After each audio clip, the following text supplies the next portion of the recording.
آہ جاتی ہے فلک پر رحم لانے کے لیے، بادلو ہٹ جاؤ دے دو راہ جانے کے لیے۔ اے تو آہ عرض کر عرش الہی تھام کے، اے تو آہ عرض کر عرش الہی تھام کے، اے خدا رخ پھیر دے اب گردش ایام کے۔ تو نہ اپنے آئینے کرم کو بھول جا، اے خدا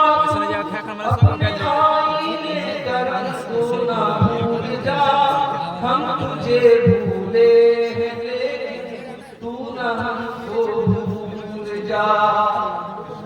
خلق کے رانے ہوئے دنیا کے دھدکارے ہوئے، خلق کے رانے ہوئے دنیا کے دھدکارے ہوئے، آئے ہیں اب تیرے در پر ہاتھ پھیلائے ہوئے۔ خار ہیں بدکار ہیں ڈوبے ہوئے ذلت میں ہیں، خار ہیں بدکار ہیں ڈوبے ہوئے ذلت میں ہیں، کچھ بھی ہیں لیکن تیرے محبوب کی امت میں ہیں، کچھ بھی ہیں لیکن تیرے محبوب کی امت میں ہیں۔ حق پرستوں کی اگر کی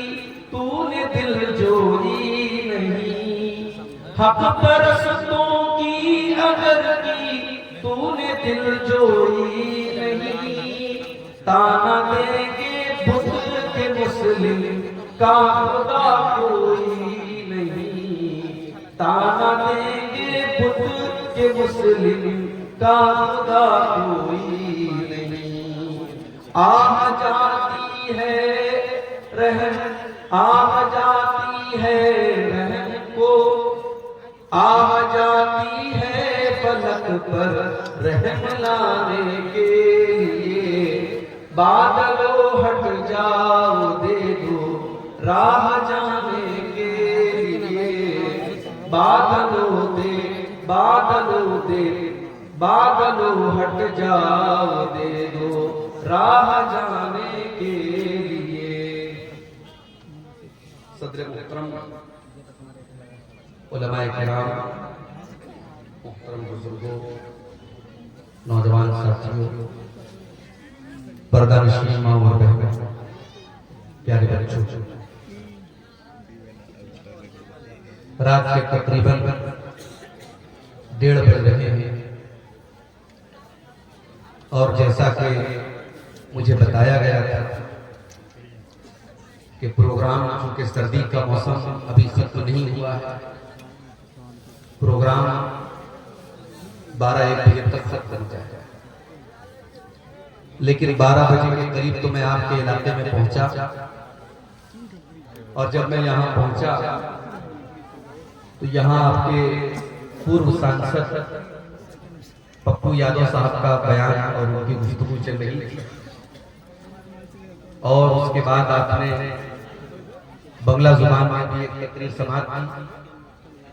اور اب میں آپ کے سامنے حاضر ہوں۔ یہ آج کے پروگرام کا آخری خطاب ہے، اور سردی کے باوجود،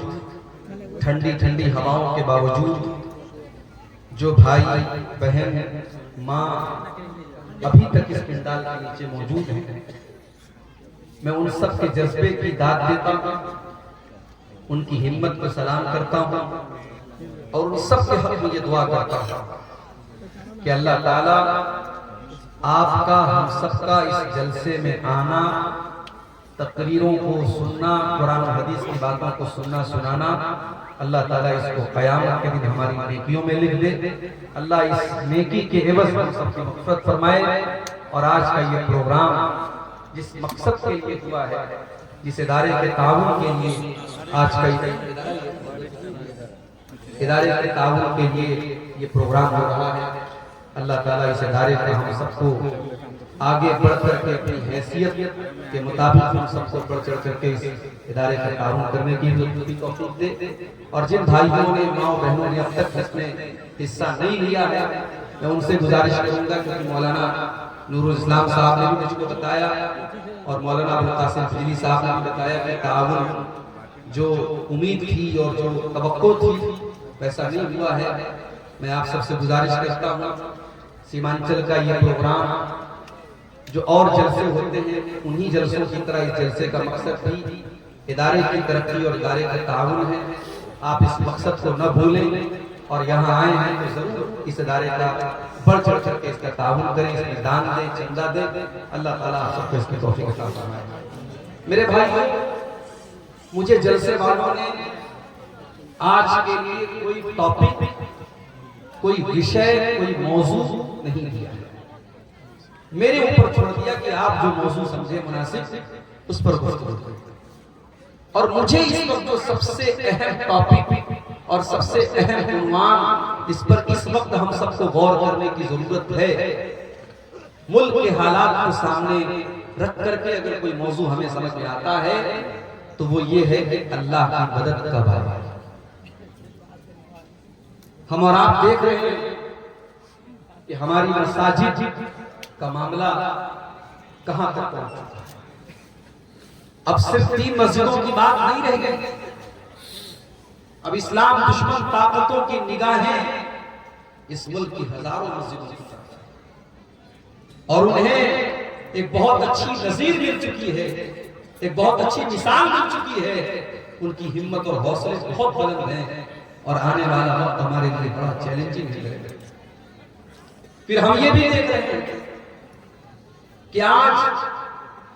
ملک میں 2 طریقے کے قانون چل رہے ہیں۔ ایک جرم ایک کمیونٹی کا انسان کرتا ہے، اس کے اوپر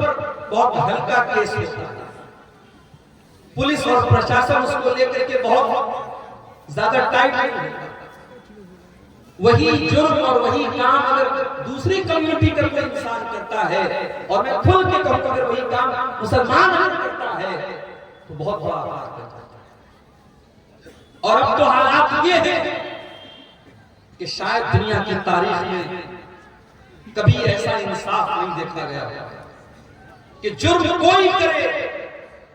اور اس کی سزا اس کے پورے گھر والوں کو دی جائے، اس کے چھوٹے چھوٹے بچوں کو بے گھر کر دیا جائے، اس کے گھر کی عورتوں کو بے گھر کر دیا جائے۔ جس گھر اور مکان کو بنانے میں انسان کا خون پسینہ صرف ہوتا ہے، انسان کی داڑھی کمائی خرچ ہوتی ہے، پل بھر میں اس گھر کو میرے بھائیوں ویران کر دیا جاتا ہے اور چٹیل میدان کر دیا جاتا ہے۔ انصاف کا یہ نمونہ اس وقت اپنے ملک میں، یہ ملک میرے بھائیوں ہمارا۔ اور کسی شاعر نے بڑی سچی بات کہی تھی، ہم خون کی قسطیں تو کہیں دے چکے لیکن اے عرض وطن قرض تیرا اب بھی ادا نہیں ہوتا، اے عرض وطن اب بھی تیرا قرض ادا نہیں ہو رہا ہے۔ ہم خون کی بہت ساری قسطیں تیرے اوپر نچھاور کر چکے ہیں، بہت سارے ہمارے، کوئی بریگیڈیئر عثمان تھا، کوئی کیپٹن عبدالحمید تھا، اور کوئی ہمارا، کتنے ہمارے مسلمانوں کے نوجوان سرحدوں پر جنہوں نے اپنی جانیں گنوا دی اس ملک کی حفاظت کے لیے۔ اور آج اس ملک میں اس مسلمان سے یہ کہا جائے کہ یہ ملک تیرا نہیں ہے، اس ملک میں تیرا کوئی کام نہیں ہے، تو آزاد نہیں دے سکتا، تو نماز نہیں پڑھ سکتا، تو اپنے دین اور ایمان پر قائم نہیں رہ سکتا۔ یہ سوال آج اس مسلمان سے کیا جاتا ہے۔ میرے بھائی کو بڑی نازک گھڑی ہے، ذرا تاریخ کے پڑھنے ان کو 1400 سال پہلے چلے، ابھی محمد رسول اللہ عرب کی دھرتی پر نہیں آئے ہیں، ابھی اللہ کا آخری نبی دنیا میں ان کا جنم نہیں ہوا ہے۔ آپ کے جنم سے 40 یا 50 دن پہلے یمن کا ایک بادشاہ ہے، اس کا نام ابرہہ ہے، اس کو معلوم ہوا کہ عرب کی دھرتی پر خانہ کعبہ نام کی ایک بلڈنگ ہے، ایک عمارت ہے، اور اس خانہ کعبہ کا طواف لوگ کرتے ہیں، لوگ حج کرتے ہیں، لوگ عمرہ کرتے ہیں۔ اس نے اپنے یمن کی راجدھانی صنعا کے اندر بہت بڑا اس نے عمارت بنوائی، اسٹرکچر بنایا، اور حکم دیا کہ آج کے بعد یمن کے لوگ ان کو حج کرنا ہوگا، ان کو عمرہ کرنا ہوگا، وہ خانہ کعبہ نہیں جائیں گے، وہ مکہ نہیں جائیں گے، وہ میرے اس بنائے ہوئے گھر کا طواف کریں گے، اور یہاں آ کر کے اپنی عبادت کریں گے۔ وہ ابراہیم عیسائی تھا، کرسچن تھا، لیکن خانہ کعبہ کا احترام ان مشرکوں کے دل میں نہیں تھا۔ وہ مشرک تھے، وہ بتوں کے پجاری تھے، مگر خانہ کعبہ کے بارے میں ان کا یہ عقیدہ تھا کہ اللہ کی عبادت کا پہلا گھر ہے۔ ابراہیم علیہ السلام نے اس گھر کو بنایا ہے، اور ابراہیم علیہ السلام سے پہلے بھی یہ گھر موجود تھا۔ یہ دھرتی پر اللہ کی عبادت کا پہلا گھر ہے۔ لوگوں نے ابراہا کے بنائے ہوئے اس نقلی کعبہ کا طواف کرنا تو بڑی دور کی بات ہے، اور اس کی زیارت کرنا تو بڑی دور کی بات ہے۔ لوگوں نے انسلٹ کی کہ اس عمارت کے اندر جا کر کے انہوں نے پاخانہ کر دیا، پیشاب کر دیا، گندگی۔ ابراہا کو تیش آیا، غصہ آیا، اس نے یہ نہیں پتا کروایا اس میرے بنائے ہوئے اسٹرکچر میں کس نے پاخانہ کیا، کس نے پیشاب کیا، کس نے گندگی کی۔ اس نے کہا کہ اب میں خانہ کعبہ کو ہی مٹا ڈالتا، نہ رہے گا بانس۔ اس نے بہت بڑا لشکر تیار کیا، اور شاید دنیا کے اتہاس کا اور دنیا کی تاریخ کا یہ پہلا لشکر تھا جس لشکر میں ہاتھیوں کو استعمال کیا۔ ابرہا خود بہت بڑے ہاتھی پر سوار ہو کے آیا تھا، اور دنیا کی نظروں نے دیکھا کہ یمن کا یہ بادشاہ اپنے ہاتھیوں کے ساتھ خانہ کعبہ پر حملہ کرنے کے لیے یمن سے نکلا ہے۔ اور جب مکہ کی سرحدوں میں داخل ہوا، اس کے سپاہیوں نے کچھ اونٹوں کو پکڑ لیا، کچھ اونٹ کے وہاں پر ان اونٹوں کو پکڑ لیا، اور ان اونٹوں کو اپنا بنا لیا۔ وہ اونٹ کس کے تھے؟ وہ اللہ کے رسول کے دادا عبدالمطلب کے تھے۔ عبدالمطلب کو پتا چلا ابرہا کے سپاہیوں نے میرے اونٹوں کو پکڑ لیا ہے۔ عبدالمطلب آتے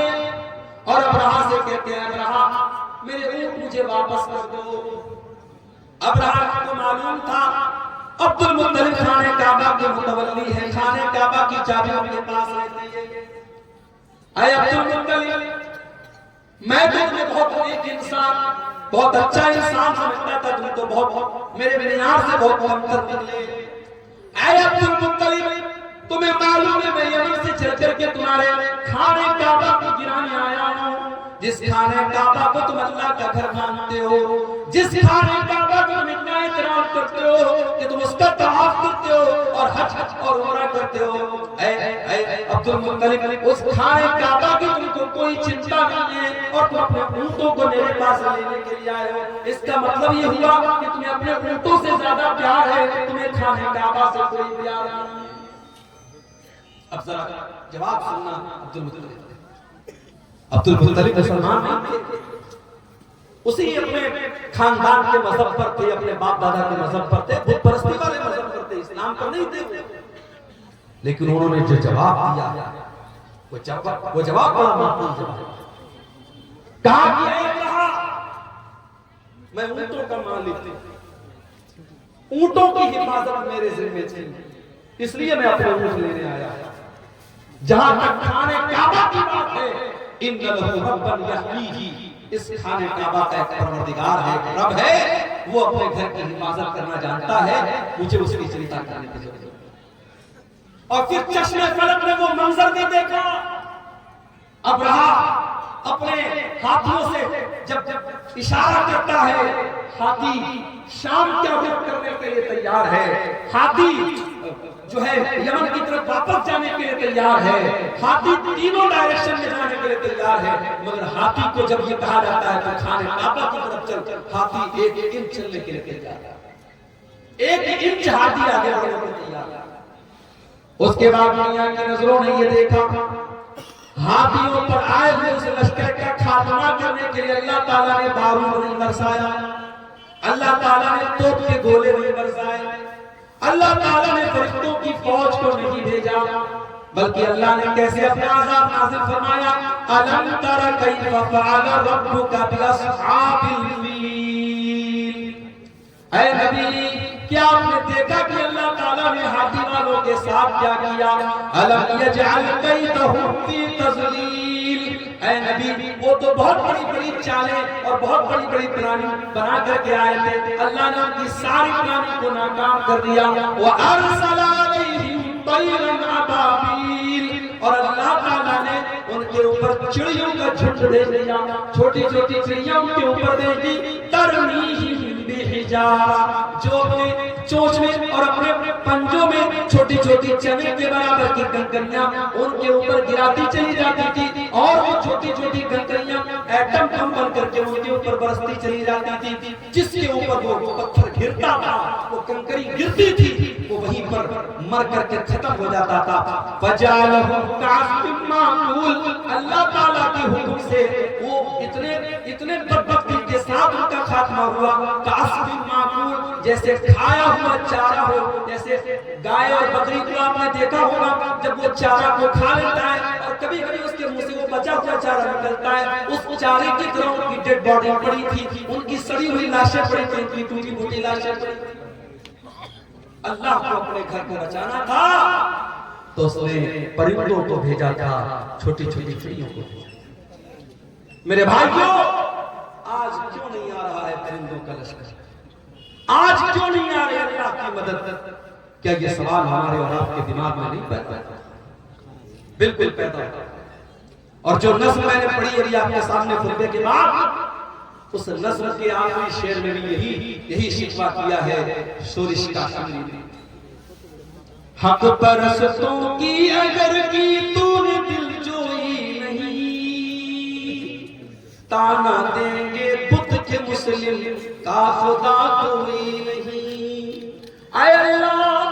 کیا یہ دور بھی دیکھنا تھا کہ لا الہ الا اللہ اور اللہ اکبر کی صداؤں کے اوپر آج شرک اور کفر کی صدائیں بھاری پڑتی ہوئی نظر آ رہی ہیں؟ اے اللہ، آج تیرے گھر کے اوپر، تیری مسجد کے اوپر، تیری عبادت خانے کے اوپر اے اللہ شرک کے اڈے بنائے جا رہے ہیں، اے اللہ بت خانے بنائے جا رہے ہیں۔ اے اللہ، کیا یہ دل بھی دیکھنا تھا حق پرستوں کی اے اللہ اگر تم نے مدد نہ کی، کل دنیا کہے گی مسلمانوں تمہارا خدا کہاں چلا گیا؟ یہ شاعر نے بڑا سچا شکوہ کیا ہے۔ میرے بھائیوں، ہمیں تو شکوہ ہے اپنے پروردگار کا، مگر ہمارے رب کا بھی ہم سے شکوہ ہے۔ اور آج یہی میرا موضوع ہے کہ اللہ کی مدد کیوں نہیں آ رہی؟ کون سی ایسی چیزیں ہیں جس کی وجہ سے آج اللہ کی مدد نہیں آ رہی ہے؟ دعاؤں میں تو کوئی کمی نہیں ہو رہی ہے، یہاں سے لے کر مکے تک دعائیں ہو رہی ہیں، امام حرم دعا کر رہے ہیں، تہجد میں نہ جانے کتنے مسلمان دعائیں کر رہے ہیں، دعائیں تو بہت ہو رہی ہیں، دعاؤں میں اثر کیوں نہیں ہے؟ میرے بھائیوں، اللہ کی مدد کیوں نہیں ہے؟ اس سوال کا جواب قرآن میں دیتے، جو آیت کریمہ میں نے آپ کے سامنے پڑھی ہے سورہ محمد کی آیت ہے، اور اللہ تعالیٰ اس آیت میں اپنے نبی کے صحابہ سے کہہ رہا ہے، یا ایھا الذین آمنوا ان تنصروا اللہ ینصرکم ویثبت اقدامکم، اے ایمان والو اگر تم اللہ کی مدد کرو گے۔ اب یہاں ایک چیز اور نوٹ کریں، ہماری اتنی اوقات نہیں کہ ہم اللہ کی مدد کر سکیں، نا اللہ کی مدد کا مطلب کیا ہے بھائی؟ اللہ کیا ہماری مدد کا محتاج ہے؟ نہیں، مدد تو چھوڑ دو، اگر کوئی نمازی، کوئی زکات دینے والا، کوئی روزہ رکھنے والا، کوئی حج کرنے والا، کوئی عمرہ کرنے والا اگر یہ سمجھتا ہے